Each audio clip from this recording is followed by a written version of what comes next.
You will need 2 to 2.5 pounds of stew beef for this recipe. I'm cutting up a chuck roast and keeping the pieces about 1.5 inches square, a fairly nice rustic size. You could also use a sirloin or London broil cut. In my skillet on medium-high heat, I have about 3 to 4 tablespoons of oil and I'm adding in the beef. I'm cooking the beef in a couple batches so I don't overcrowd the pan. Cooking for 2 to 3 minutes on two sides so I get a nice golden crust. This is flavor. Once done, I'm removing the beef and setting to the side.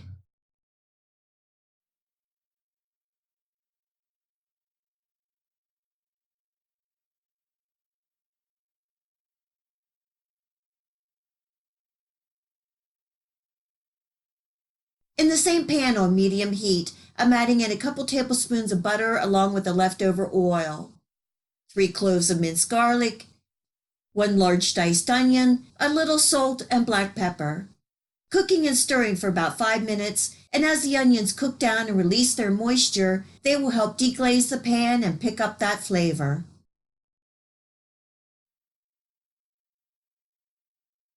Now we are going to make our roux or the thickener for the gravy. This is a 1/4 cup of all-purpose flour. Cooking and stirring for a couple minutes. I'm slowly adding in 2 cups of beef broth, turning my heat up to bring this up to a simmer. Cooking and stirring, and you will start to see the gravy form. This is really starting to smell good. I have 2 tablespoons of soy sauce, a 1/4 cup of Worcestershire sauce, and a 1/4 cup of red wine. These really add some depth of flavor and richness to the gravy, giving that a good stir.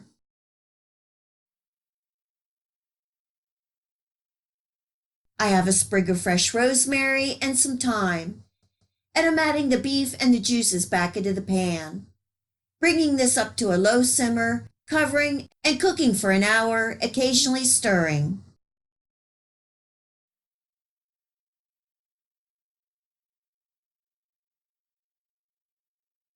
It's been 1 hour, and I'm giving it a taste test for any seasonings.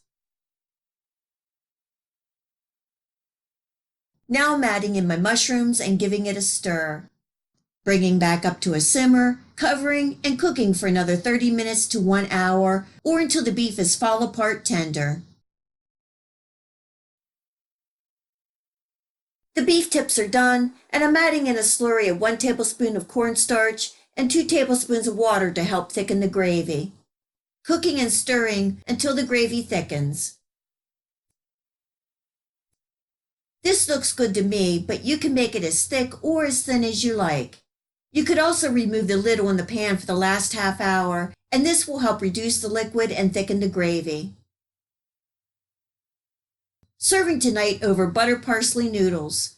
You can also serve this with potatoes, rice, or even some broccoli.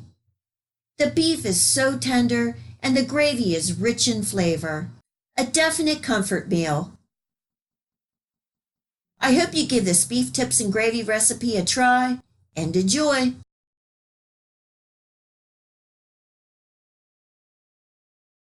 I purchased these top sirloin steaks at the market and thought I would try something a little different. I've heard that if you marinate the steaks in fresh pineapple puree, that they become real tender.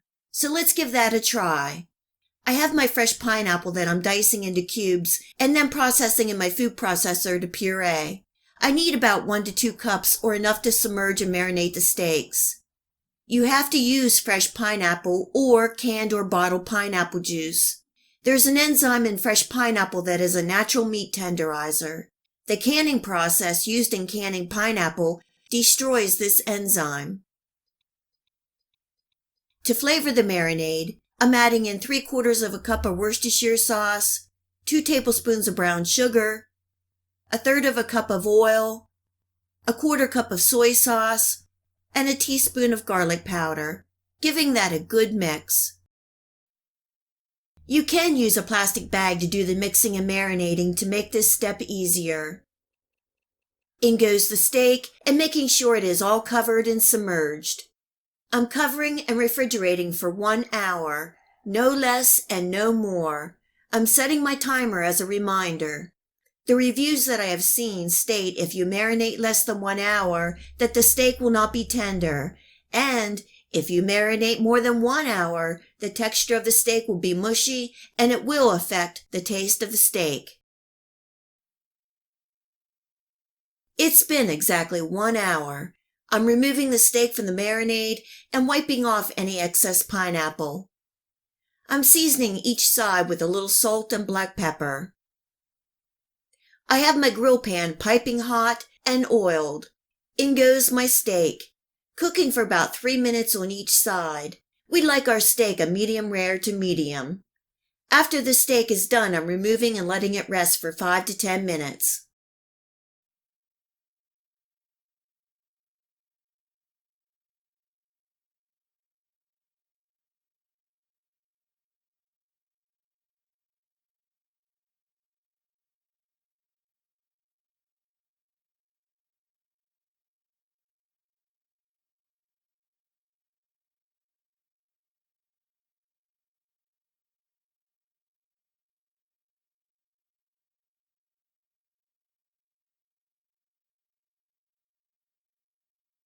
I'm also making some baked potatoes and baked blooming onions with the steak. I have these small onions that I'm slicing from top down to the end, but not all the way through. I'm leaving about 1/4 inch intact on the end or bottom. I'm making 4 slices to make 8 sections, just like a pizza. You can season with your favorite seasoning. I like a little sprinkle of Lowry seasoning salt and paprika, drizzling over a little olive oil. I snuggle the foil up along the onion, but keeping the top exposed. I'm baking at 400 degrees Fahrenheit for 20 to 30 minutes or until the onions are tender. As the onions bake, the petals open and some get crispy on the ends. There is no pineapple taste in the steak. The sirloin steak is juicy and tender, and I do believe the steak is a little more tender from the pineapple marinade. The steak is really good and full of flavor. I would say this is a success, and I would try the pineapple marinade again, especially in using cheaper cuts of meat. I hope you give this steak marinated in pineapple a try, and leave a comment below if you think it tenderizes the steak. Enjoy!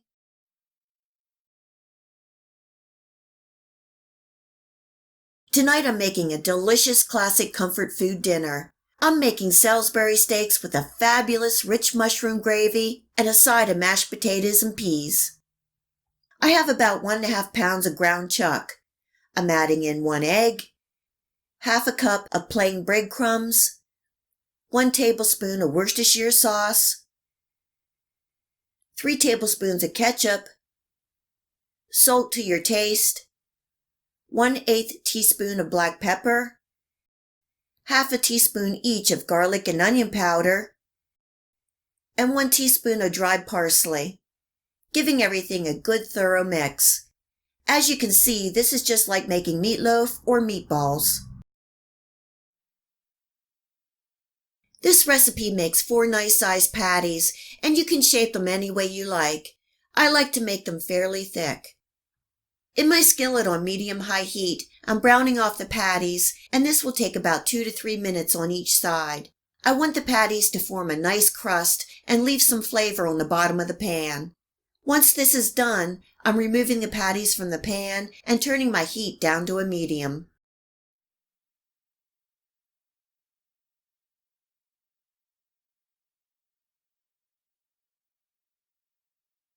I have 1 large diced onion and 1 pound of sliced mushrooms. These will cook down and release some liquids, which will help deglaze the pan, cooking and stirring for 5 to 7 minutes.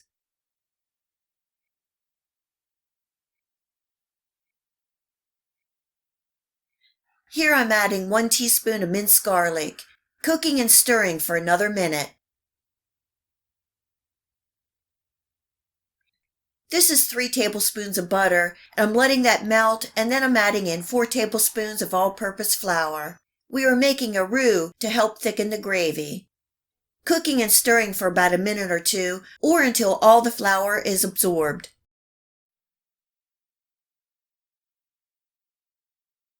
This is 3 cups of beef broth, and I'm adding a little at a time. Turning my heat up to bring this up to a simmer. I'm stirring constantly and scraping the bottom to get all that flavor.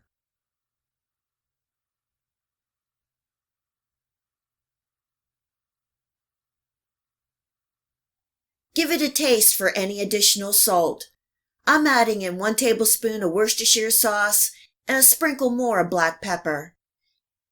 Giving that a good stir, and then placing my steaks back into the pan and making sure that they are covered with that wonderful gravy we just made.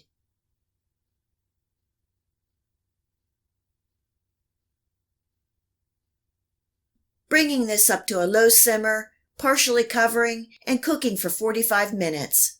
You will want to baste the steaks about 4 times during the cooking process and turn them about halfway. As the steaks cook, the gravy will reduce and thicken.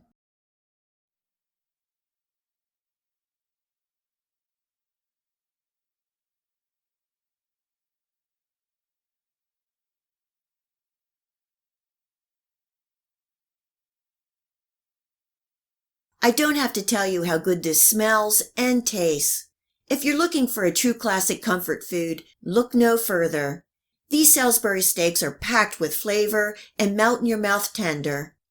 The rich, thick mushroom gravy just takes this meal right into another dimension. Serving tonight with a side of mashed potatoes and peas. I hope you give this classic Salisbury steak recipe a try and enjoy.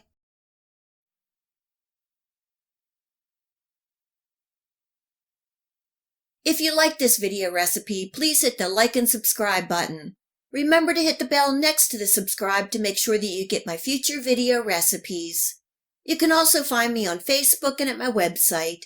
Feel free to share this recipe and my channel with your friends and family. And until next time, much love!